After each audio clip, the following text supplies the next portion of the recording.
Some people collect stamps, precious stones, or artifacts from another time.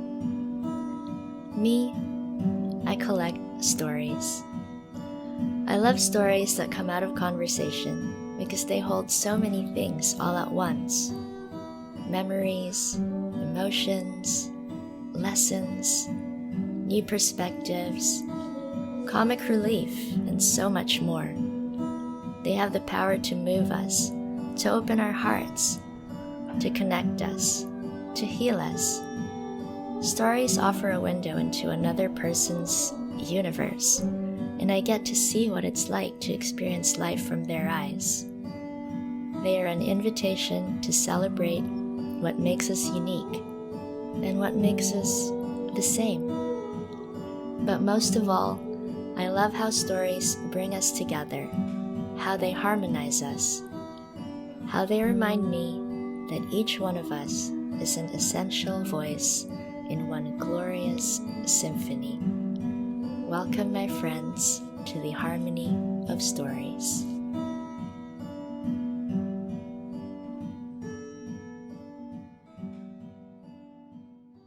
Good rising, everybody. Today is Tuesday, June 6th, and it's 7:30 in the morning. I'm enjoying a cup of my Appalachian-grown mountain multi-tea. It's got a ton of stuff in it, like nettle and lemon balm, hibiscus, milky oats, strawberry leaf, violet leaf, lemon peel, and licorice.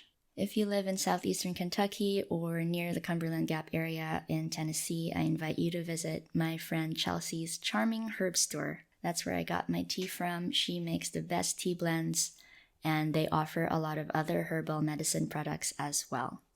The shop is called Hillfolk, and it's in the town square in Cumberland Gap, Tennessee. It's one of my most favorite places. Hillfolk have also just started a farmer's market in the square, which runs from June until October. My family and I attended their opening night, and it was wonderful. There was live music, locally grown meat and produce, healthy drinks, baked goods, and cooked dinners. Basically everything that I love. I got to try soup beans and cornbread for the first time too. It was yummy.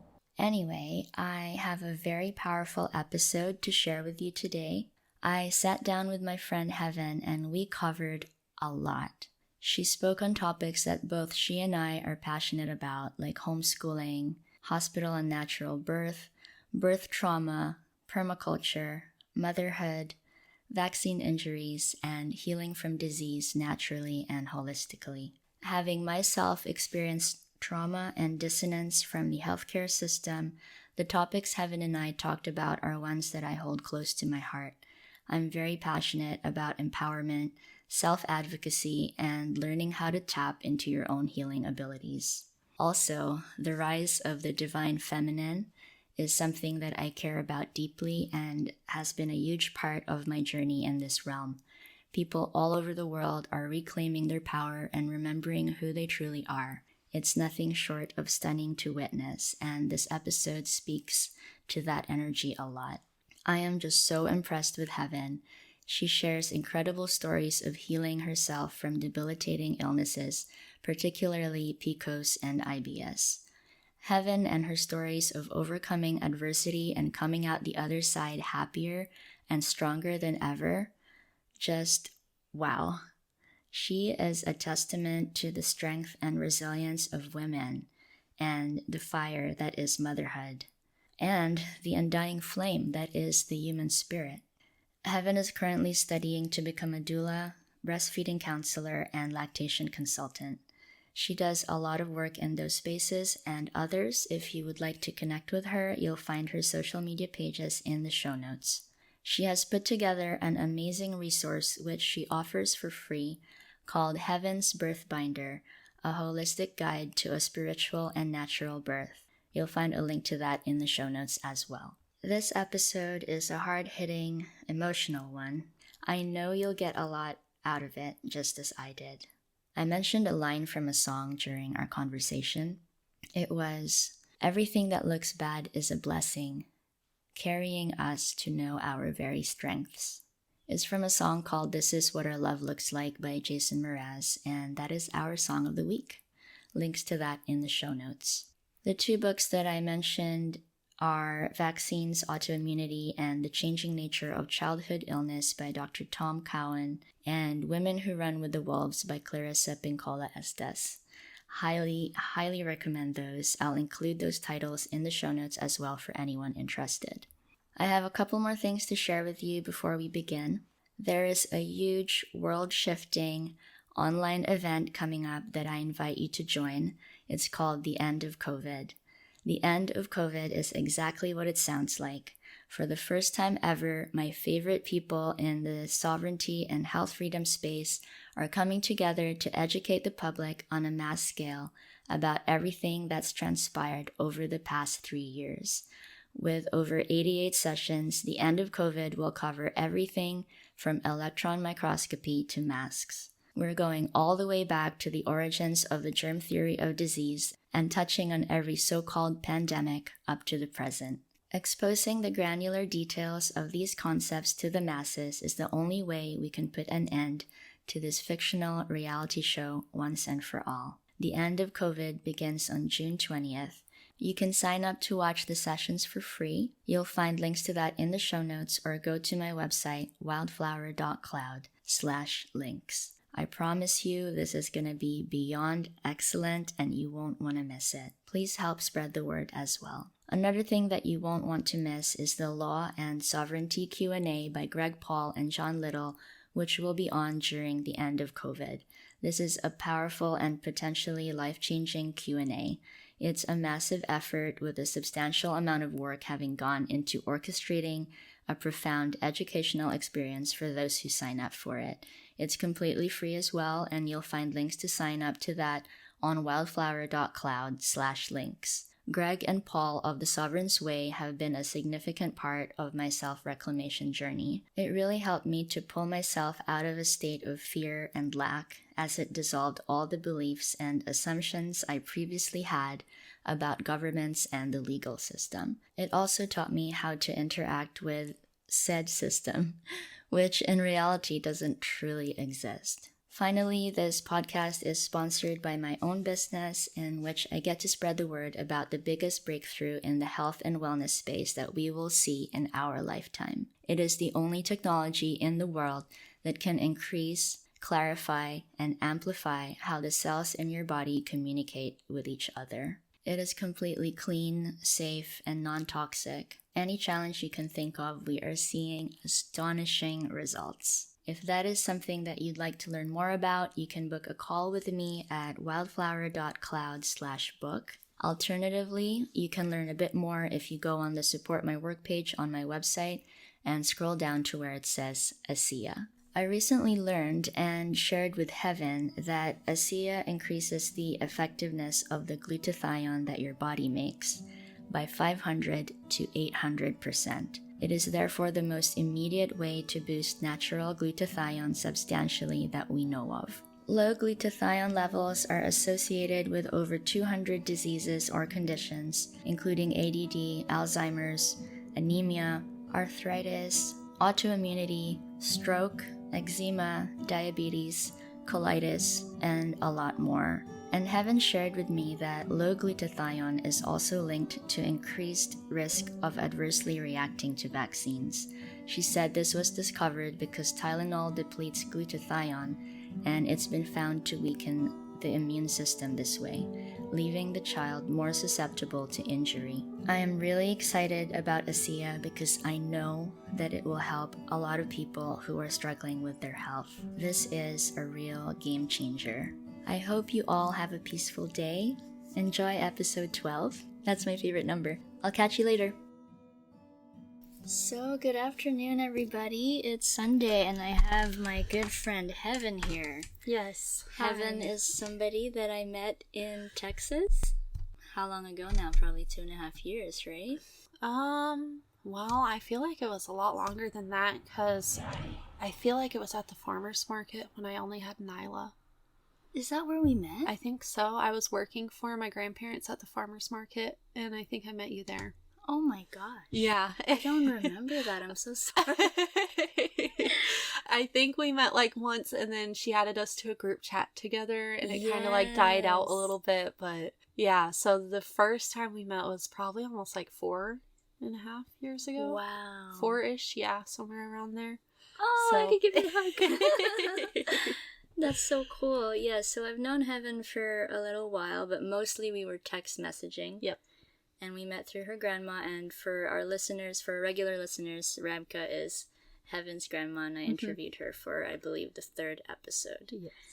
And Rabka connected us because we were one of the few people who were, what word should I use for this? We were not entirely sold on the lockdowns and the vaccines and all of that COVID business. Yeah. And we were very adamant that we were not going to wear masks. I think one of the best things that came from that whole situation was you could clearly see the separation and find your people in that situation. So yeah, I found a lot of my like-minded people that way. Me too. And the friendships have been just so rich, right? Yes, definitely my closest friends. Yeah, I really love that people really went against the grain during that time and stood up for what they believed in despite the ridicule. And I mean, we were called out in stores and the public humiliation from it. And yeah, so the people that really stood up and stood for what they believed in, I have a lot of respect for my friends that did that. A lot of very thankful for them too, because we needed that. Yeah, and we needed each other, you know. Yes. I didn't know a whole bunch of people, so it was really good to have you on the other end of my cell phone. Yep. Yeah. We that's actually when I found my Outschool permaculture group, was during COVID, and I had my Nevaeh was born in 2019, so she's just my like newborn baby, and you know, they need to see mouths to start talking, and babies really had speech delays during that time because they weren't seeing that. And so I was like, this is very important to me. I have to socialize her with people that aren't wearing the masks. And so I joined that group during COVID, and it saved my sanity. Met my like-minded people there. Silva Outschool, by the way, for people listening in Texas. It's a great homeschool co-op.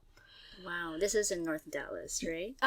Well, she's actually started up different counties. I think it goes into Oklahoma now and all the way down to like San Francisco.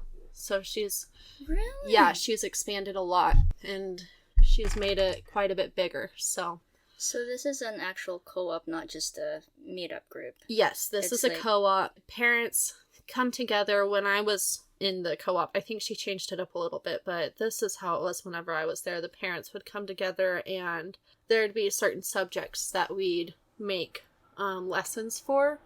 And so I did like styroscaping and stuff. Styroscaping? What's that? It's like planting like flower beds, usually like in the front of people's homes, that can live based off of the rainfall in that area. Okay. So you don't really have to care for it very much, and so that's why it's usually people's like front yard garden bed and stuff. And so that ran into the water cycle lessons and things like that. So I love that. It'd be connecting lessons every year that we'd come together and teach our children together as a group. And really, I miss that group so much. It's beautiful. Our bond grew so much teaching our children together and going out, and we'd help people build their permaculture. So the kids would get that experience of what it's really like to build it from the ground up. And I did too. I mean, I learned so much. I wouldn't know nearly as much as I do about homesteading now without that group. So wow. So the lady who started it is a permaculturist? Yes. Yeah. She's got all types of certificates in permaculture, and I think even child education, teaching I know she didn't go to college for it, but she has gone to like courses. And they're doing like mushrooms now. They're learning how to grow mushrooms and make them into tinctures. Great. And so the school itself has its own like tincture collection that they sell for to make more money for the school. Yeah. So where is this in Texas? Because my permaculture teacher lives in... The one I went to was in McKinney. Really? I can't believe I hadn't heard of this. I know. I think, well, you were there during COVID, right? Well, we left...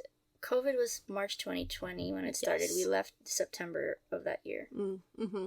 Yeah. So that's when I joined. They had like one semester before I joined.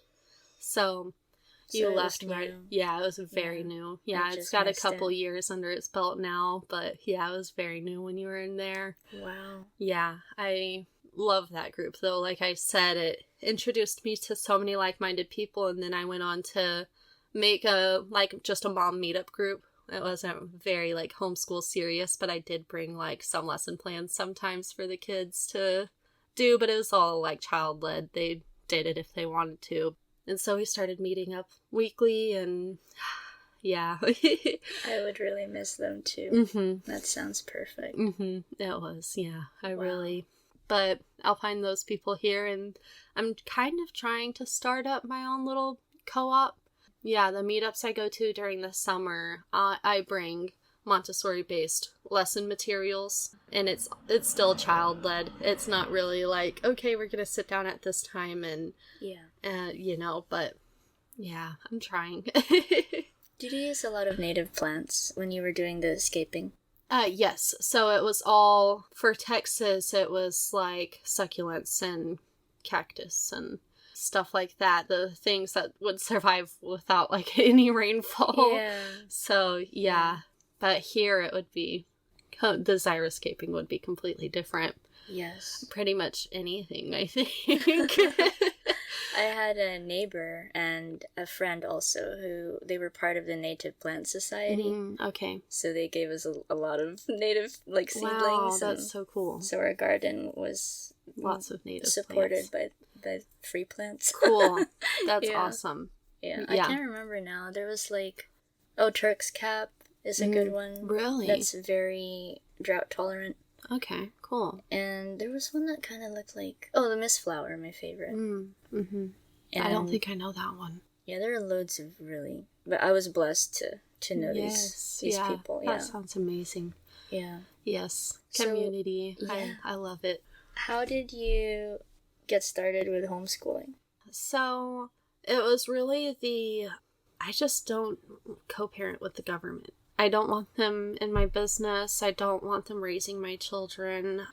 So it started as that. And then I saw California really battling the exemptions for vaccines and fighting everything they had in them to keep their exemptions, and they still lost them. Even their medical exemptions have to be approved by the state now. That's ridiculous. And so, a doctor can't just go and write off a medical exemption. Doctors lost their license for writing too many exemptions for vaccines. And really? I was not aware of that. Yeah, the battle to keep exemptions was one of the things that really made me so passionate about it, because I was like, if this is happening in the U.S. already, it can happen to me. Just because I don't live in California doesn't mean that it can't happen to me. That's basically right next door, realistically. Yes. And so they found a way to take them in America, and they're coming for mine, is how I felt about it. And I was like, by the time my kids are older, I don't know if I'll be able to put them in school without vaccinating them. So I just had always mentally prepared myself for, I can never let myself even think I can depend on public school for my kids, because I more than likely won't be able to. And then COVID happened, and I was like, okay, this is why I felt that way, because clearly I won't be able to. So yeah, it was, that's kind of my thought process on it. And I really just don't want the government influencing my children with their indoctrination. And you choose not to vaccinate because you had an adverse reaction. Yeah, so that started with Sean's youngest sister, Lily. So I had never even really thought about vaccines causing injury, which is weird. I hadn't told you this, but my mom had a severe reaction to the pneumonia vaccine and was like Really? temporarily paralyzed. Oh my gosh. Yeah. How And long for? it was like she was in the hospital for 2 days over it. She was in the hospital for like a month because of pneumonia and bronchitis, like at the same time. Okay. And so before she had left the hospital, they were like, you're due for your pneumonia vaccine, so this doesn't happen to you again, and stuff like that. And so she was like, okay, I'll get it. And she got it, and when she got home, like later that night, I was really young, so I just remember her wailing, and my mom, like I had never seen her like that before. And so she was, and it was in the middle of the night, so I just open my door and like I'm like, what's wrong? And I see my dad like dragging her out of her room into the hallway, and she like cannot walk, and her legs are bright red. And yeah, super inflamed. And she was like, my legs are burning, they're so hot. And so they go to the hospital and they straight up tell her she had an allergic reaction to the pneumonia vaccine, and so she has a legit medical exemption now. So I don't know why. If she had learned from that and not vaccinated me, I don't think I'd have PCOS, or because this was after that reaction that she gave me those 8 different shots. Yeah. When I switched school districts, and then I had PCOS. What happened with that was like less than a year after I got my first period. So I started my period when I was 13, and then I was like 14. And I was having real bad cramps, and so I got in the shower, which showers are just like my heal-all remedy. I love showers. They help me so much. I don't know why, but I got in the shower, and it just was not helping, and I passed out in the shower. And then I woke up, and there's blood everywhere, and I'm throwing up on myself, and I can't walk, and so I'm crawling to the to the toilet to throw up, because I've thrown up all over myself when I was passed out, I guess. And so basically my body went into shock, and I get to the hospital, and it's so bad that they thought I was on drugs at 14, and they wouldn't treat me without getting a drug test. And I'm sitting here like shaking and like screaming in so much pain. And so they finally get the drug test back, and I had never done a single drug in my whole life. And so they're like, oh, there's something really wrong. And I'm like, yeah, I'm dying.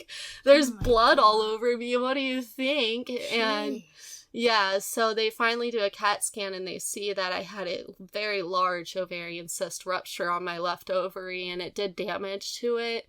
And they told me I'd struggle to conceive children and all this bullcrap that, like's not even true. And then they fearmongered my mom, like, if you don't put her on birth control, then she's probably gonna keep having these cysts, and if she has another one rupture like this, then she might lose an ovary. Oh my gosh, heaven. And so sorry. Yeah, it was awful. And so I was on birth control as a virgin for like 2.5 years, and until I met Sean and Sean's mom. And she was like, Sean's youngest sister almost died from vaccines. When she got her DTaP vaccine, she got the DTaP scream, is what they call it, where their brain swells, and it causes them to scream. Whoa. After being vaccinated for a long time, and just nonstop crying. And she's 2, so she had been late for this vaccine. And so then all her hair began falling out in chunks. Literally, she is 13 now, and she still has no hair. None. She is completely bald. Really? Yes, and like her eyelashes fell out. Her eyebrows, yeah, she had no hair at all. Everybody thought she had cancer wherever they went. And so obviously I meet Sean, and I'm like, dude, does your sister have cancer? What's going on here? And so he's like, you just need to talk to my mom about it. And so she sits me down, and she's like, yeah, this is what happened. And I'm like, oh no, this, like, something clicked inside of me. And I was like, those vaccines caused me to develop the PCOS and the irritable bowel syndrome, which is what my misdiagnosis was at the time, is what I thought I had. But yeah, because before I had that cyst rupture, I had just moved school districts. And my mom made me get up to date on my vaccines, and I got like 4 in this leg, 4 in this leg, and I feel like I maybe have gotten a couple in my arms too. They just were like, she needs this many to go to school, and my mom didn't know she could get me like a religious exemption. Or very easily. I mean, so easy to get those. And yeah, but it's just routine, isn't it? Yeah, and they tell you that you have to get them for your kids, and that's not true. It's a lie. It's a fear-mongering lie that they tell parents. And so, yeah, I was like, wow, after I got all of those vaccines, I started having debilitating health complications. Yeah. And like the irritable bowel syndrome, what they thought I had was so much more severe than they could have ever imagined. I literally, like, it would go from 0 to 100 with me feeling like I needed to use the bathroom. One minute I'd be fine in my chair, and the next minute I'd be like about to have an accident. And like I'd tell my teacher that I need to go, and she'd be like, you go almost every class period, you're not going. And so I'd get up and walk out, because I'm not gonna, I was a freshman in high school, I'm not gonna sit there and like, yeah, so I'd get in a lot of trouble for that. It's awful. I was also very mistreated in public school, so very traumatic. Yeah, so I knew I wouldn't put my kid through anything like that, and so yeah, that was very, very difficult for me. My doctors didn't listen. I would tell them, like, they'd be like, oh yeah, you'll have diarrhea, and I'm like, no, this is like urgent, I have to go, I'm having terrible cramps, my stomach feels like it's turning in knots, like, really bad. And so when I got to become an adult and could take charge of my own medical stuff, I got off of all the pharmaceuticals they were putting me on, and that was hard, going cold turkey. And I didn't know what to do either. I just knew that the pharmaceuticals weren't helping me. And so I got off of all of them and would just go through these terrible episodes where I'd feel like labor was not even as hard as these episodes I've gone through. Yeah, it was really, really hard. And so when I went to the hospital for one of them, they did an ultrasound, and they were like, I had just been pregnant, and so I was like, Nyla was probably like 4 months old, and they were like, we need to check your uterus and see if you're having like any issues with healing from giving I had a C-section with her, and so they were like, we just need to check. And so my large intestine was so inflamed that they could not see my uterus on the ultrasound. Oh my god. Yeah, and they were like, you need to go to a doctor really badly. And I was like, I was 18, just had my first kid, I had my own apartment, I was going to school, and I was like, I don't have the time, and I don't have the money to do that, and I don't trust them. I've been to a doctor for this for years, and they just put me on a different trial medication every other month. So I was just like, no, I'll go to the hospital in emergency situations when I think something is like rupturing, but other than that, I'm gonna figure it out. And so it took me like 2.5 years of going through really awful health complications like that, and it was really stressful for Sean because he didn't know what he was getting himself into. Yeah, and you had a baby too. Yeah, so there were multiple times I was hospitalized, and he'd have to like take the kids up to Arkansas to stay with his sister because I'd be in there for like a week. Wow. So yeah, but I'm finally on top of it. After my appendix ruptured, then I got really serious with my health. I started doing frequency therapy, and I started working on my diet, very, very, very strict, working out like 3 to 5 days a week at the gym, just threw myself into the healing journey, and nonstop read public studies on natural treatments for PCOS and inflammatory bowel disease. And so now I feel like I'm finally on the upper side of it. I'm no longer like fighting my way up the hill. Yeah. Yeah. So yeah, my healing journey, it was very hard and traumatic and scary. Sorry. It's okay. You're fine. You're fine. Yeah, I was scared for a long time. I was like, man, I'm 19, 20. Oh, and when my appendix ruptured, I also had another ovarian cyst rupture. And so they thought they were going to have to take my left ovary. Jeez. Yeah, so thankfully they didn't. And then I didn't ovulate for like 8 months after that. So after like 8 months of throwing myself into my health journey really hardcore, I finally started ovulating again. And then like 5 months later, I got pregnant with Neo. Yeah. And then it was so awful. I got hyperemesis gravidarium during pregnancy, and that really... What is that? Can you tell us what that is? So that is like morning sickness on steroids. Yeah, I threw up at least 100 times every day. I was having stomach bile in my bowel movements for weeks on end. Like, I didn't have a normal one. It was just stomach bile. Doctors have hardly ever heard about it. There's no, like, treatment for it other than to pump me with Zofran. I'm allergic to Zofran. So that was awful. I lost 25 pounds by the time I was 13 weeks pregnant. And I would have those terrible cramps again that felt worse than labor. And I was like, I swear, I'm having a miscarriage. Like, there's no way I can be in this amount of pain and not be. And so by the time I went to the third hospital, they hospitalized me for a week. And they told me that I needed a PICC line.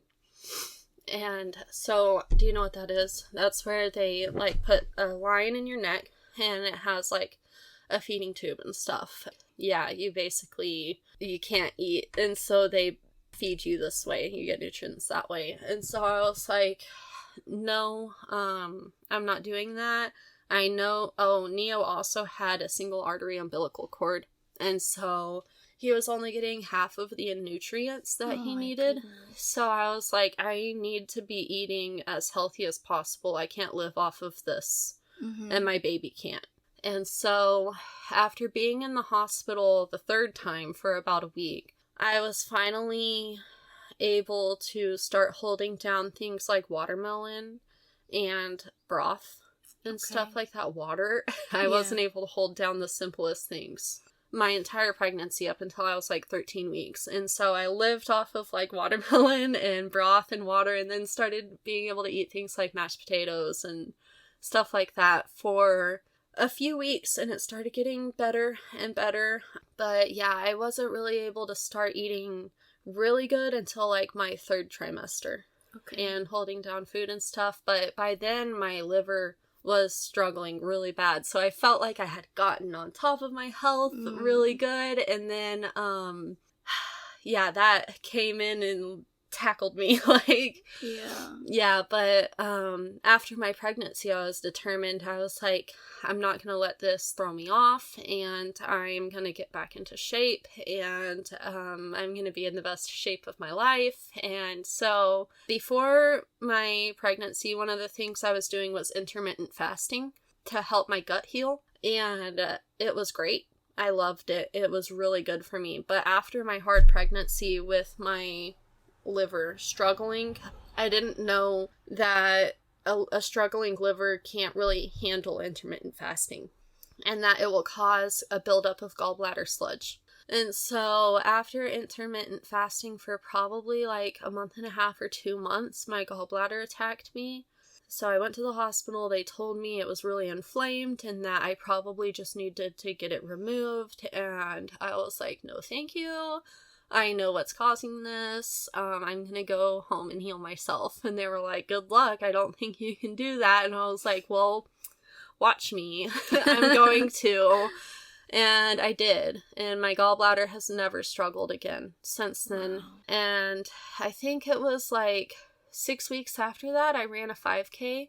Whoa. And yeah, I ran it in 30 minutes. I was really proud of myself. Wow. And yeah, I had stopped intermittent fasting and started I took some like sunflower lecithin, I think that's how it's pronounced, and I don't know how it's pronounced. Yeah, some salts and stuff to help break up the sludge, and started doing things like smoothies in the morning, and apple cider vinegar I took shots of it like every day and things like that, and I got myself healthy again, and now I feel like I'm back at the top. That's wonderful. Yeah, Sean got a vasectomy, so no more worries about getting HG again. And yeah, I'm starting to feel a lot better. The breastfeeding was really hard for me too, with my body having gone through so much, and 3 back-to-back pregnancies was really hard. They're all 2 years apart. Nyla and Nevaeh are less than 2 years apart. And they're beautiful. They're all so healthy and just joyful kids. Yes, they are. They're really healthy. And that's another thing that really motivated me to start eating healthier, because that was the beginning of my journey. After I went to the hospital and my large intestine was so inflamed, I started eating a lot healthier and realizing that I can't just stop the pharmaceuticals. I have to do other things too, and so I can't be eating ramen noodles and microwave burritos and stuff.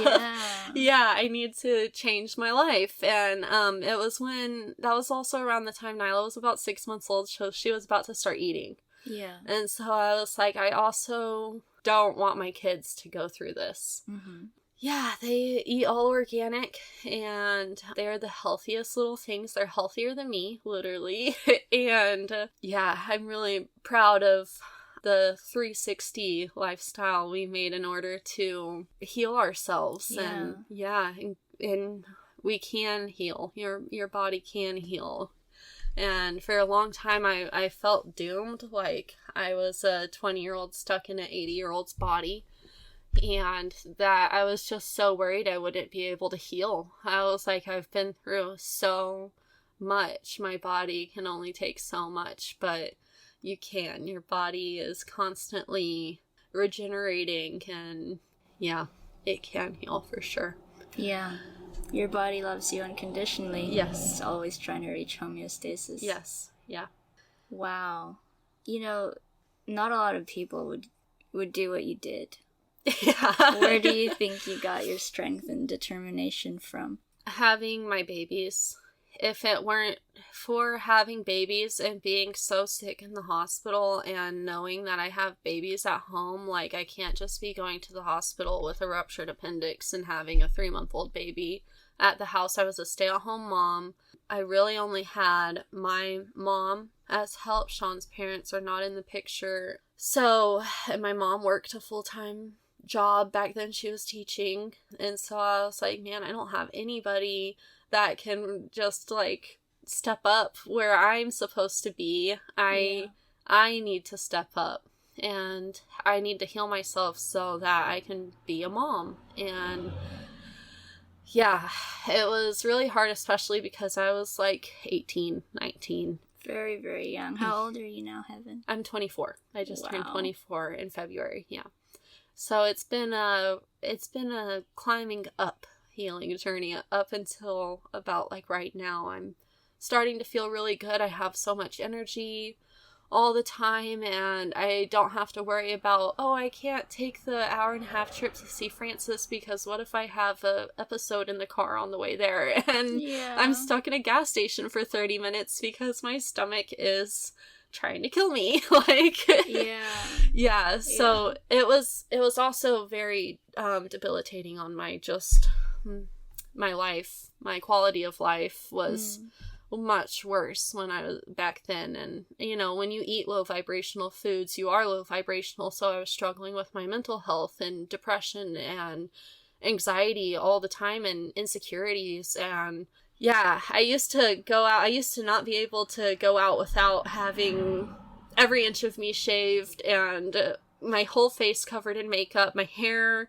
done and dyed and all that stuff. So yeah, I've just I like truly a 360. Yes, yeah, I haven't shaved my legs in like 2 years. I haven't worn makeup in months, and yeah, that whole thing was just my I don't give a F era.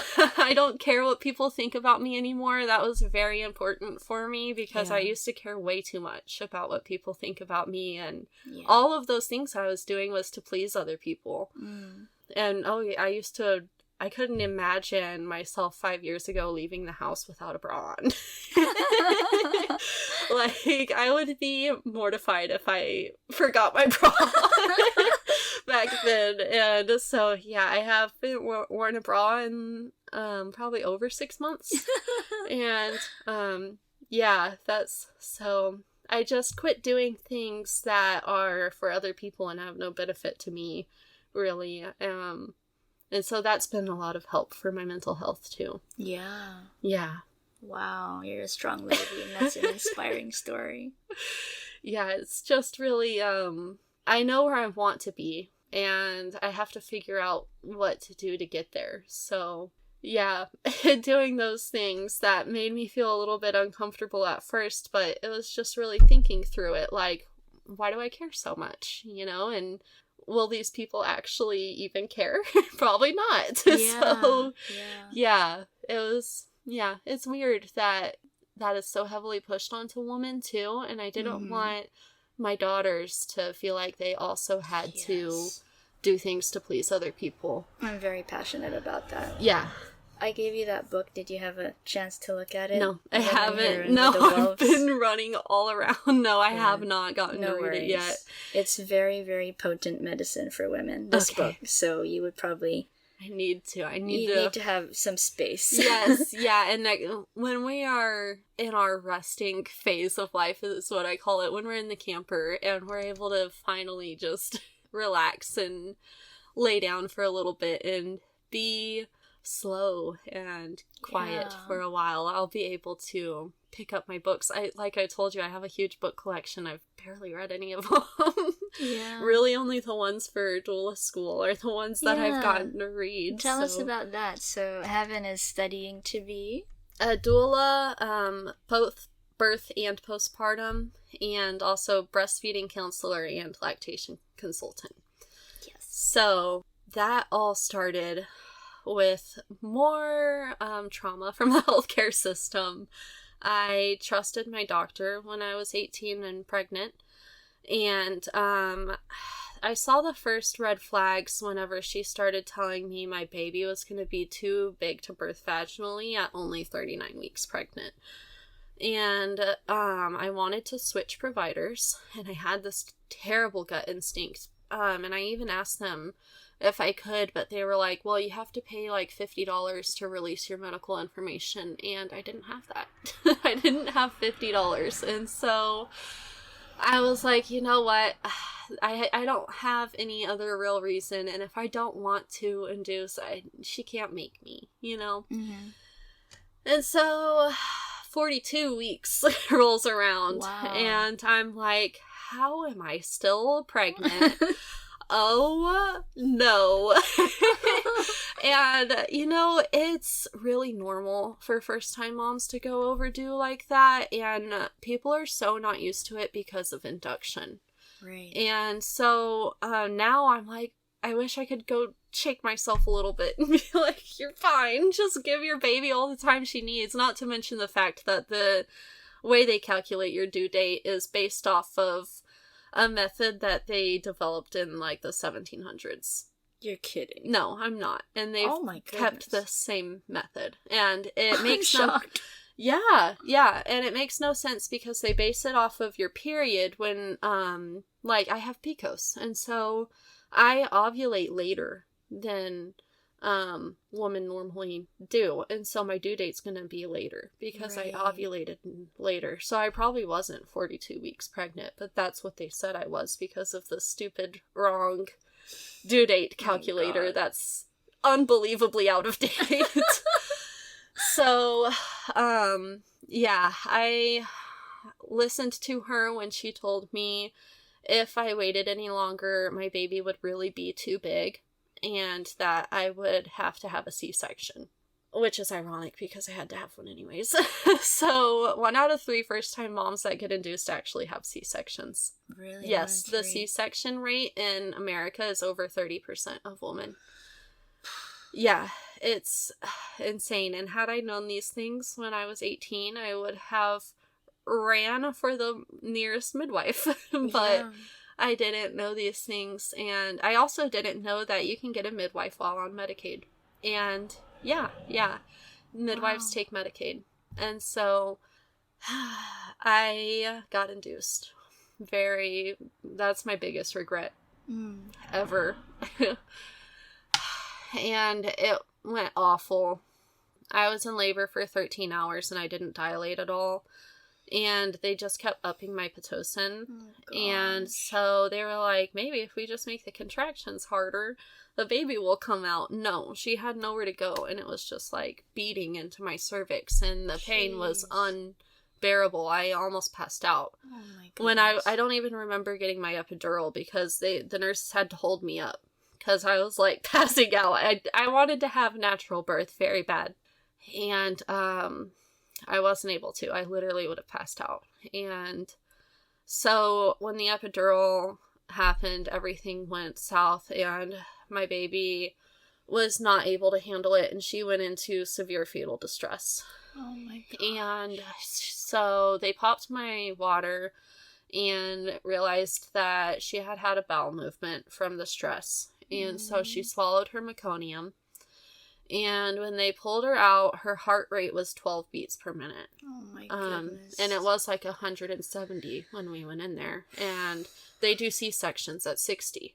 And so she was born unresponsive. And she was unresponsive for 14 minutes.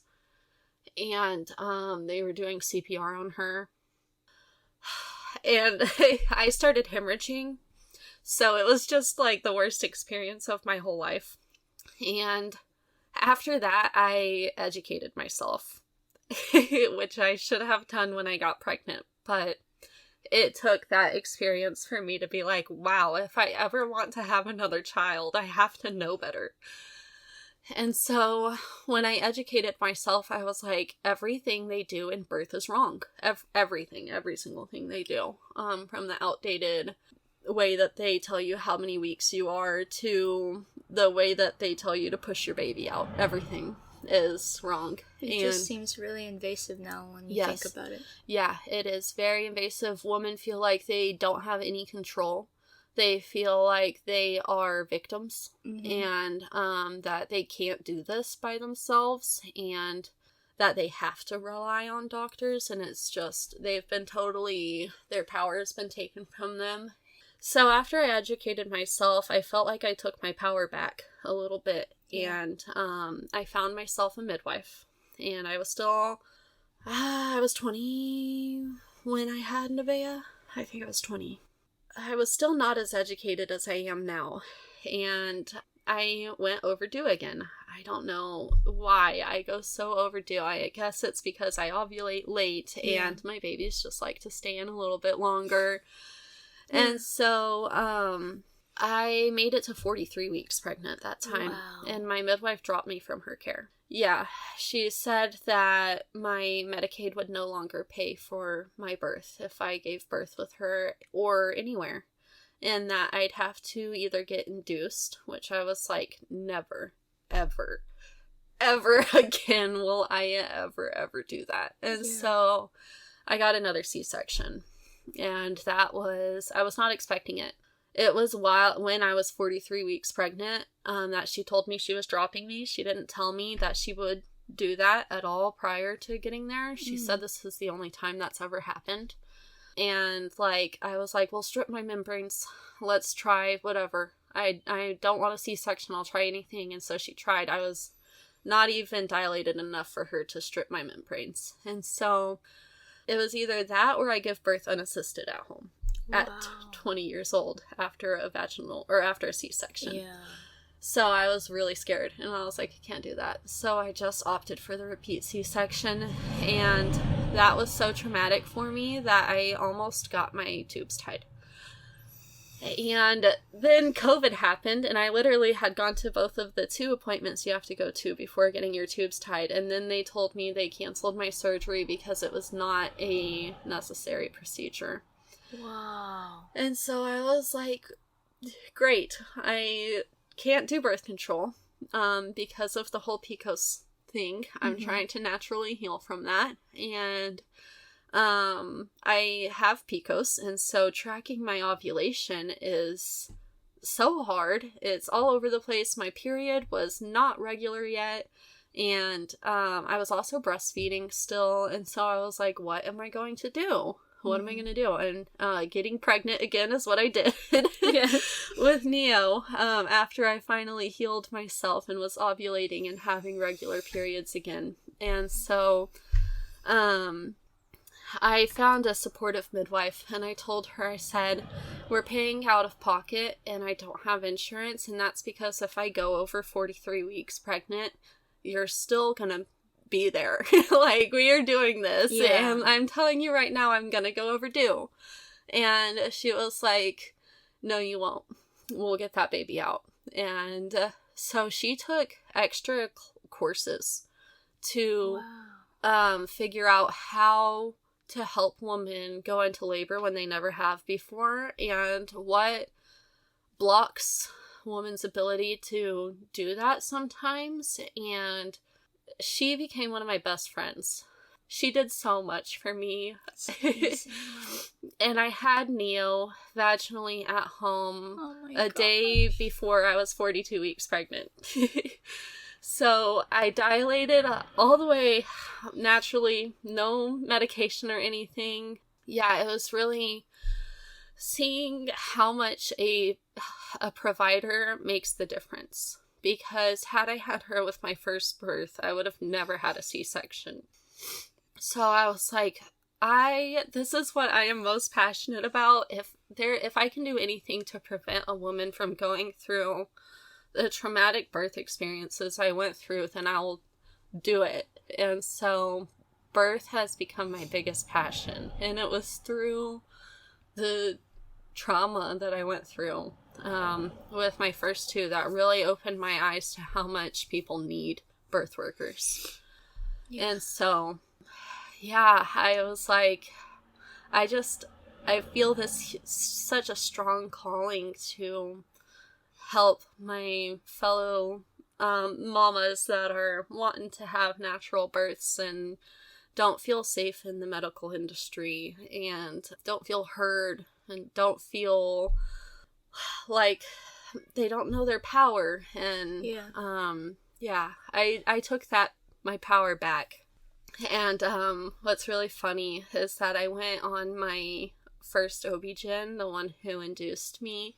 I went on her page, and she has retired now, but there's so many women talking about how she did to them what she did to me. And one of the reviews that really stuck out to me was one of the women talking about how she refused to work with doulas. And it was because she knows what she's doing to these women, and doulas won't let that happen.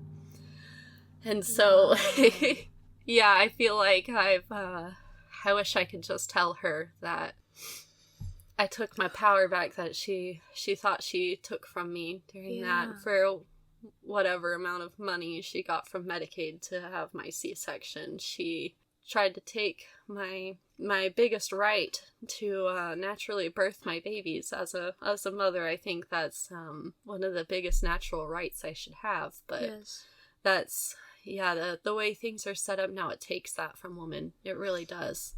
The birth industry needs doulas so bad.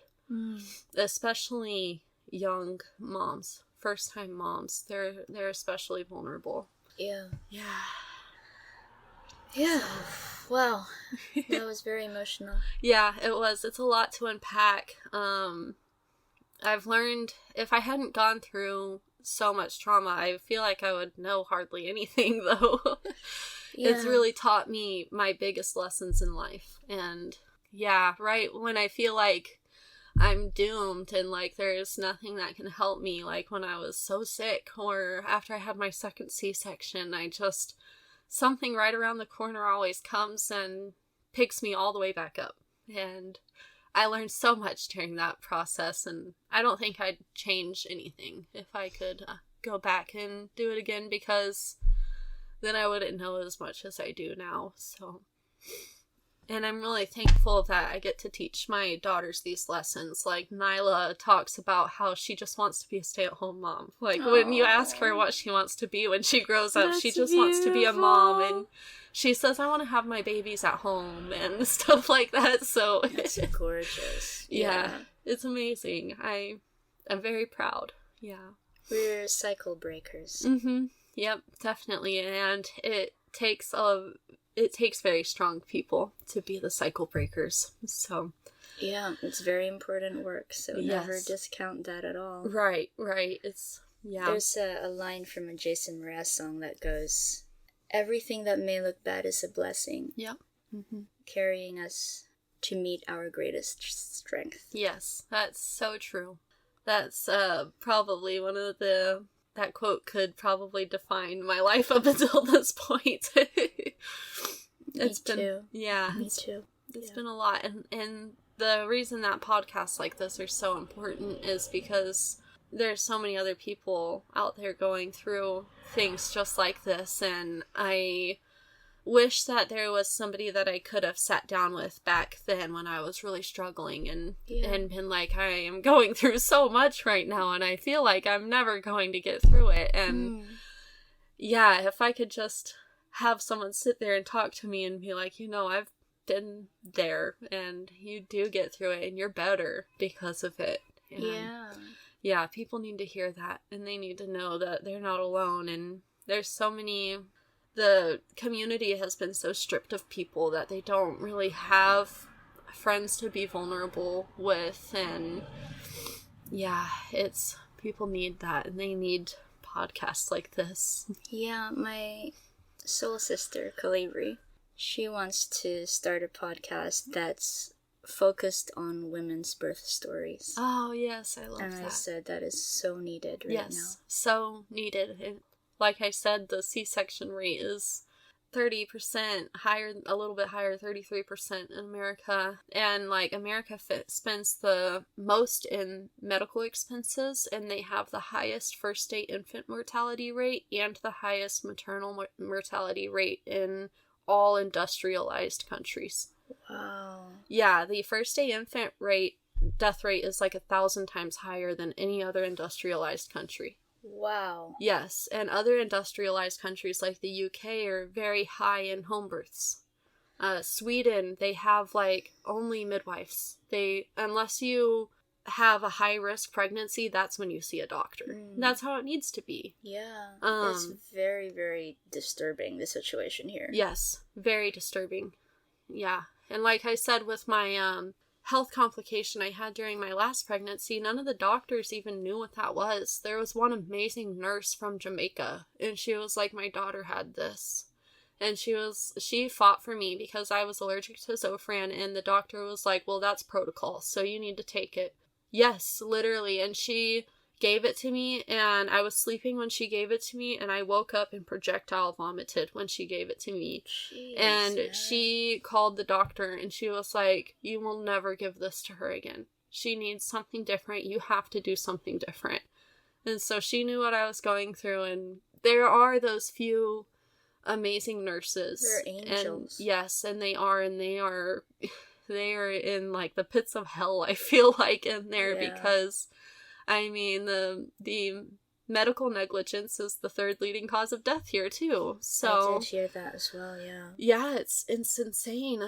So I feel I'm never stepping foot in a hospital unless I was really dying. Literally, yeah. The last 2 times I went to a hospital, my gallbladder was attacking me and my appendix ruptured. Unless it's I need surgery. Surgeons are amazing. Surgeons save lives. But, your regular pediatrician, no. Yeah, wellness visits for your kids are a scam. They make your kids sick. The only time I've ever taken any of them to a pediatrician was when Nyla was 2 weeks old. She had just gotten out of NICU because she was in NICU after her traumatic birth. And I don't know. I knew I wasn't going to vaccinate her, but I was like, she just got out of NICU. I feel like I need to go make sure everything's fine. And so I took her to this doctor. I also regret that so much because they didn't have a separate sick and healthy patient room. So I take my 2-week-old baby in the middle of winter because she's born in November, and she gets RSV from her first ever doctor appointment. Yeah, and so I go back. This was the last time I've ever taken any of them. So Nevaeh and Neo have never been to a doctor ever. And so the last time Nyla went, she was like 3 weeks old, and they were like, oh yeah, it's RSV. It's going around right now. Here's a nebulizer. They were like, it's no big deal. Like, your baby has bronchitis basically, but oh well. And I was like, the only place we've ever been is here. Yeah. So she got it from here. And it's because y'all's office is set up terribly. And how are they even allowed to do this? It's awful. And so... Yeah. And what? To weigh my baby and measure her? I can do that at home. I know. And what's up with the weighing and measuring anyway? Right. I'm so all glad babies are different sizes. And it's a scam to push formula too, because they'll be like, oh... Your baby's not gaining enough, you need to supplement, and supplementing is the #1 cause of supply drop. So it's... I have a lot to say about that. Yeah. I have a lot to say about that. Yeah, so it's so... The medical industry is so backwards, and it's set up to make people fail and feel like they need to depend on doctors because they are obviously struggling, but they're struggling because of the doctor. I know. It's an unfortunate setup. But yeah, our lives are so much better now that we do not have a pediatrician. Oh, yes. 100 I'm sure times they're better. Good people, but it's just, there's no need. Right. Yeah. In Texas, one of the things I really loved was that there were holistic pediatricians around. So if I felt like I ever did need to, which I can't imagine that I would feel like I would need to, because we've gone through a lot. We had whooping cough, and Nyla had measles once. Really? Yes. Both of the times was when I was working in a childcare setting. So Nyla got measles after being around a bunch of newly vaccinated 4-month-old babies. And it wasn't too awful, though. I mean, it was a full body rash. She had a fever. She was congested, but we got through it naturally, too. And then the whooping cough lasted for like 3 months, but it was just an annoying cough. Yes. It's nothing I need to go risk my health over. And I know. And these, do you know Dr. Tom Cowan? No, I don't think so. He has a really good book about childhood vaccination. Mm-hmm. But I've read that book, but I've also seen a number of documentaries, and I've just read up a lot about it. And actually children getting those illnesses are actually helpful to them. Yes. Yep. Yeah, there used to be like ads. I've been trying to find these pictures for a long time. I haven't been able to. I wish I had like downloaded them on my laptop or something when I used to see them, but there would be ads in the newspaper just in like the 60s and the 70s of parents trying to find people that had measles to come over and get their kids to have measles because it fights kidney diseases. So these parents would have kids that have kidney diseases and be like, they need to get measles. Yeah. And so they'd be like, please, if you have measles, come over. And there'd be chickenpox parties. Yes, and I heard that too. Yeah. So it used to be... I got so scared of... Right. And measles also fights a certain type of cancer too. I forgot which one, but yeah, our bodies need to get sick. And that's what I try to explain to the kids now, because they're like, oh, I hate having a runny nose and stuff, and I'd be like, well, I mean, if you never got sick, then your immune system would not know what to do, so it needs it. Yeah, but also, when we do get sick, it's very rare. I tell my kids, like, you're fine. Right. There's nothing to worry about. Your body knows exactly what it's doing. Right. Everything has a reason. Yeah, we'll get sick like once or twice a year, and it's... Yeah. I can tell when it's about to happen. It'll be like during spring time, and people are starting to get out of their houses after being inside during the winter a bunch, and we've been the daylight savings time thing. We don't wake up with the sunlight anymore, and we don't get enough sunlight, vitamin D and stuff, and so being inside all the time and no vitamin D is weakens our immune system during the winter. So that's usually around the time we'll start getting a little bit sick. Is when things start warming up and we start doing things. Yeah. But yeah, we were sick there for a little bit a few months ago, and the kids got runny noses, but they're very fine. And Yeah. I don't know why people are so scared of it and are willing to inject their children with vaccines that have heavy metals and aborted fetal cell lines and experimental vaccines like the COVID shot and stuff. Like, we got COVID too, or what they were saying was COVID. The only reason that people would do that is because of advertising. Yeah, and AKA fear propaganda. Yeah, the manipulation from our narcissistic government, really, the gaslighting, and yeah. It's a very abusive relationship. Yeah, I started studying narcissism probably like 2 years ago. Well, no, it was before COVID, so longer than that. But I started really realizing how our government is narcissistic. Like, we are literally in an abusive relationship with the government. Yes. Literally. And they gaslight people, and they fearmonger people, and they take their freedoms away, and yeah, it's crazy. That's why I say I don't co-parent with them. I know, right? Yeah. The psychology side of it is really yes, very it's a lot. I definitely fascinating. don't want them to have my kids for most hours during the daytime. And yeah, I couldn't agree more.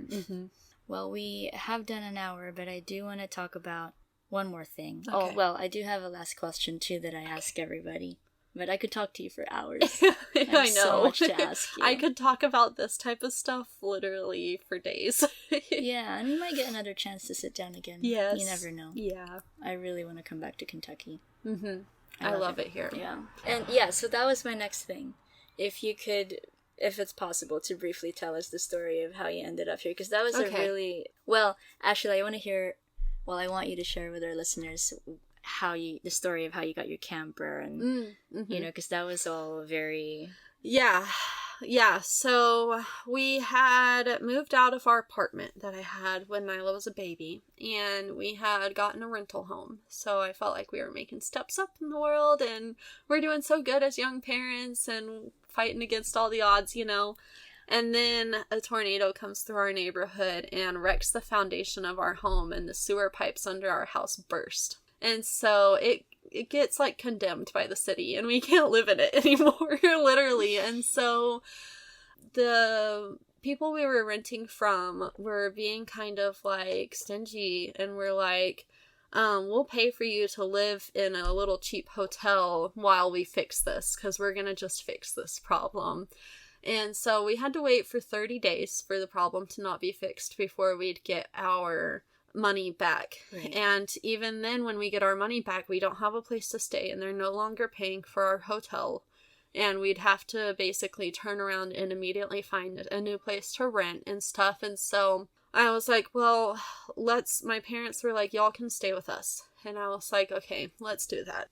Well, that ended, and it was a very brief stay with them, because my dad has some anger problems, and he ended up punching my younger brother, who was a minor at the time, in the face, and my brother falls down and almost falls on my baby. He did this right in front of my baby. And so I was like freaking out, and I'm like, I can't raise my kids in this unstable environment that I was raised in that traumatized me, and we're out of here. And so we went and lived in a hotel, and we were in the hotel for 3 days. And I knew I wanted a camper or something. I was like, I don't want to rent anymore. We don't really have the money after living in this hotel to even have a down payment to rent. So I was on Facebook Marketplace and Craigslist and all of the things for this entire 3 days. And we had $8,000. And we found the camper, and it was $7,200.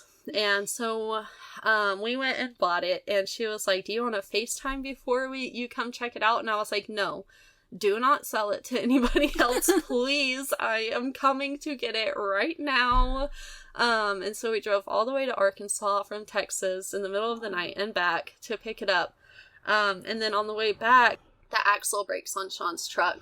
And so after this, we had like $600. And so we needed like $200 for the gas to get back to Texas. And the guy was like, okay, well, I feel for y'all's situation. I'll fix this for $350. So we ended up, the whole trip to Arkansas to get our camper and everything was exactly $8,000. So it was amazing. Yes, and the camper was like it was built for us. Literally, they had gotten it in like August and renovated it and put the 2 bunk beds in it and everything. And then they sold it like a couple months later. They were like, it's just, we just want to move and feels like we don't really want to bring this with us and we just need to sell it. And I was like, I genuinely think that the universe gave y'all this camper to fix up and sell to us. Yeah. Like, I really think so. It was absolutely meant to be a part of my journey, for sure. And saved us from having to live in a hotel. Yeah. Literally. And so we've been in it, except for this time we've been staying in my grandparents' little guest house while we're getting it set up off grid. Been in it for almost 3 years now. And so we were in Texas. The reason why we moved up here is because Sean had a great job and we had gotten approved for a $250,000 mortgage loan. And we were looking into buying at least an acre of land and a 4-bedroom manufactured home put on the land because this was in 2021 and the housing market was insane in Texas. And we couldn't even find anything with an acre or 4 bedrooms, nothing. Even the manufactured home route was not going to work. It was going to be like, it would have worked. They would have signed it to us and everything, but the interest rate was so high, we would have ended up paying almost $1 million for a 4-bedroom manufactured home and 1 acre of land. Wow. So we were like, we cannot do this to ourselves. Homesteading in Texas is hard anyways. We go like 2-month droughts and stuff, and it's getting really, there's a lot of people moving to Texas from California and other democratic states, and they're bringing their beliefs with them of wanting to ban firearms and wanting to have like drag queen story hour. That was, we saw a drag queen story hour sign in the Denton Square. You're kidding? No, I'm not. I wish I was kidding. And so, those just really don't align with our beliefs either. And we were still like gonna be smack in the middle of the city so Sean could keep his job. And I didn't like the idea of homesteading in the city. It still wasn't the life I wanted to raise our kids with. So my grandparents had been offering us this land for a while, and Sean just made so much money. He had worked really, really, really hard to be where he was at.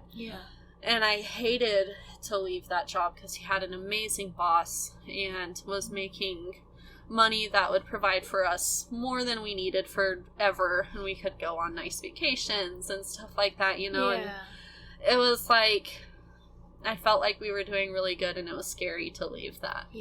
But at the end of the day, he was working so hard to provide this life that didn't really align with our beliefs and our wants and stuff. And so he was like, you know what, I can work my way up in Kentucky.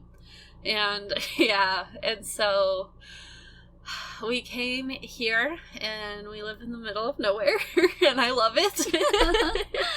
And, I'm far away from all the people, and, I'm surrounded by I cannot believe how beautiful the nature that I'm surrounded by is.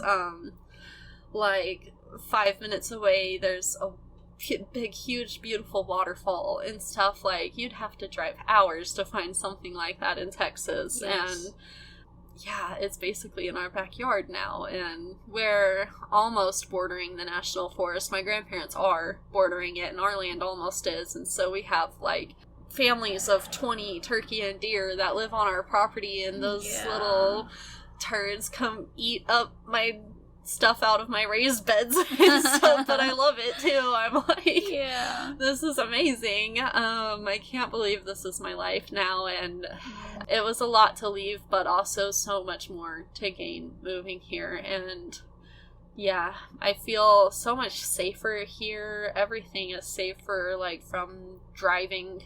Driving in Texas was crazy on 380 and I-35 all the time, every single day. It was so dangerous, and here that's safer, and we're away from all the crazies and the mass shootings all the time. Like, oh gosh. Oh my gosh. And one of the things that really made me want to move, I don't know how I almost forgot this, but the homeless population in Denton. Like, I really feel for homeless people. It makes me so sad that they're in that situation, but it does bring, a lot of them are mentally ill, a lot of them are on drugs, and I had a couple bad encounters with them. Like, one time I was breastfeeding Neo as a newborn in the Natural Grocers parking lot, and this homeless man comes right up to my door and is like staring at me through my window, breastfeeding Neo. Oh my gosh. Yeah, and all the time on the local mom groups, there's moms talking about how homeless people tried to come up and snatch their babies, and What?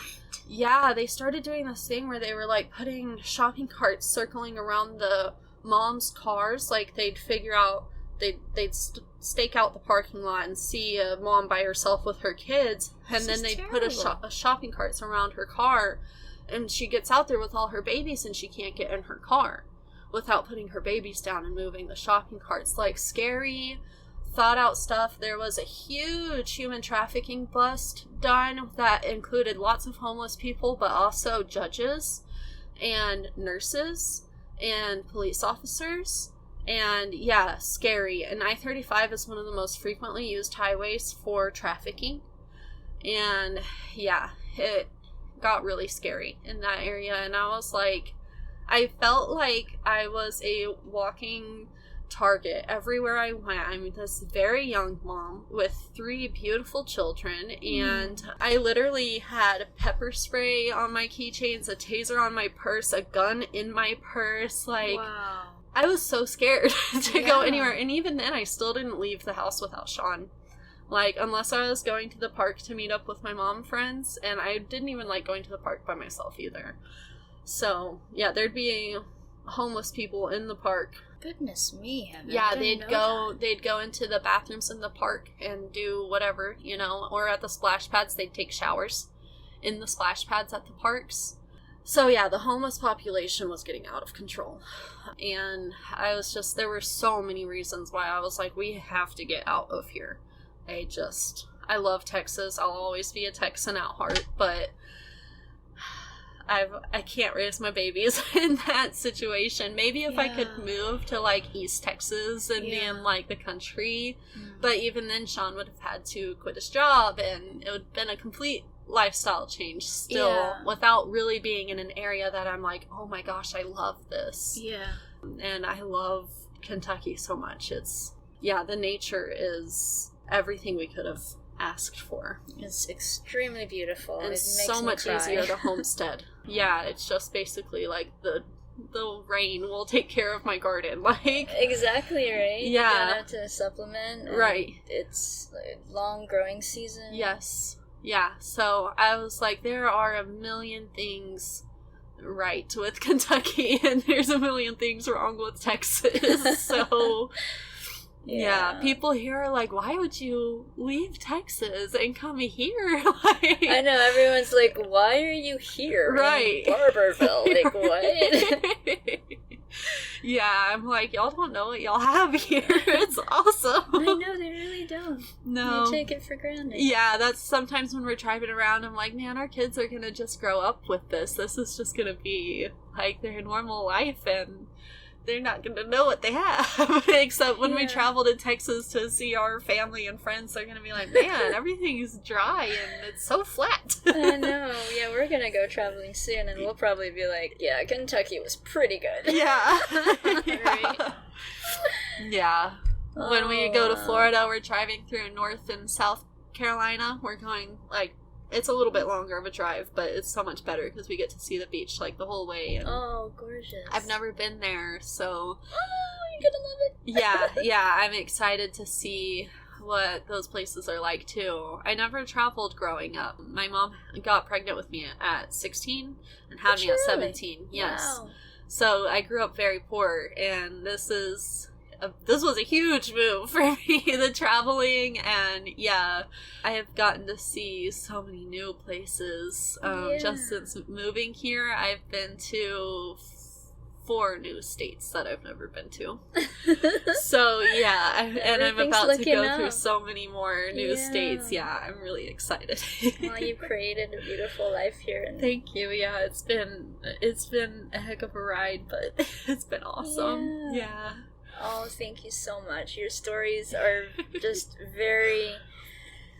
Oh, I don't have the words. Yeah, it's a lot to unpack, but it's also, it's beautiful too. Yeah. You have a lot of fire in you. And thank you. I appreciate that, especially in women. And yes. Yep. Yeah. I'm raising some fiery little girls too. It's hard, man. They're crazy sometimes, but I'm like, man, I don't want to dim that fire even a little bit. You're gonna need it. Yeah, Nina is the same way. Yeah. And we just want to keep her wild. Yep. I tell people I'm raising feral children, so if you don't have a problem with kids who don't wear shoes and scream like they're maniacs and run around like chickens with their heads cut off, then you need to stay away, because that's what we're raising here. I had to carry Nina across the parking lot the other day because she forgot her shoes. Oh man, yep. She barely wears shoes. Yep, that's us all the time. Yep. Nevaeh's little croc fell off of her foot, and so she was just like, I'm just gonna take the other one off, and I'm like, we're walking in the parking lot. Please put your shoe back on. I know, it's kind of hot. The sun's been on it. Right. I mean, when we got to the farmer's market, she could just walk, but the parking lot. But anyway, I wish we could talk for longer. Yeah. But the boys are watching the children, and they've been so gracious. They have been very. This was great. I rarely get breaks like this from the kids, too. So I know, it's such a treat, right? Yeah, this has been nice. Yeah. Mommy circle, sisterhood. It means a lot to me. Thank you. You're doing a beautiful thing. Thank you. Are you ready for the last question? Yes. Okay, here it is. You can take your time. Okay. If you could tell the world, the whole world, just one thing, what would it be? Okay. If I were to tell the whole world one thing, I think it would really be to stop and think. I think more people really need to do that. They need to stop and think about what they're being told. They need to stop and think about why they're feeling the way that they are. I think that's something that a lot of people don't do. It's hard. It hurts sometimes to think about, why am I so upset right now? Or why am I scared and having this bad gut feeling, And it's really important that people stop and think. There's not a lot of that. And like I said, before I gave birth to Nyla, and I had that bad gut feeling, and there's just been so many instances where I've just brushed it off, and I hear so many parents talk to me about, man, I really don't feel right about vaccinating, but I'm just told I'm supposed to, and people really need to stop and think and research and be independent in every way, shape, and form. They need to be independent thinkers, and they need to be independent from the government. They need to teach their children independently, and stop and think and take that time to really, because you can make one decision and it changes your whole life. And if you didn't stop and think about that decision before you made it, you might really regret it for a long time. So I think that would be it. Thank you so much, Heaven. It's been such a pleasure. Thank you for having me. Yes, I've had so much fun. Oh, I love you so much. I love you too. Thank you so much for listening to the Harmony of Stories podcast. I would so love to hear from you, whether it's a simple hello, a question, or any feedback you may have. You can connect with me via Instagram or Telegram. You'll find links to my social media on my website, wildflower.cloud. You can also drop me an email at wildflower@hey.com. If you're enjoying the podcast and are getting a lot out of it, please spread the word and share it with your friends, your family, and anyone you come across. If you feel called to support the podcast, I invite you to check out the Support My Work page on my website. There you can send a donation or connect with honest businesses, which I am proud to be working with. These include Thrive Market, where I buy my organic or non-GMO pantry staples, Law for Mankind, where you can learn about natural law and how to be a sovereign man or woman in these times, Thrift Books, my favorite online secondhand bookstore, and last but not the least, ASEA, the only company in the world who offer products that contain cellular messengers vital in protecting, rejuvenating, and restoring the cells in your body. ASEA has been really amazing for us. It helped our cat recover beautifully from a neurological issue that caused her to lose the ability to stand up or walk. She's totally fine now. She's thriving. I'm very blown away.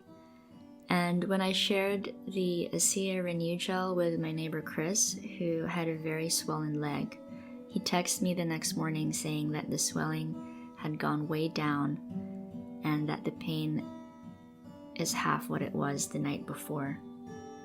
I use this for everything now, from cuts and scrapes to itchy bug bites. And there are a ton more ways that this technology has transformed the health of others. If you would like to learn more about ASEA, you can book a call with me via my website at wildflower.cloud/book. I'd be more than happy to tell you all about it and answer any questions you may have. Alternatively, you can check out the Support My Work page on my website and scroll down until you find ASEA. I love you all so much. Have a wonderful day.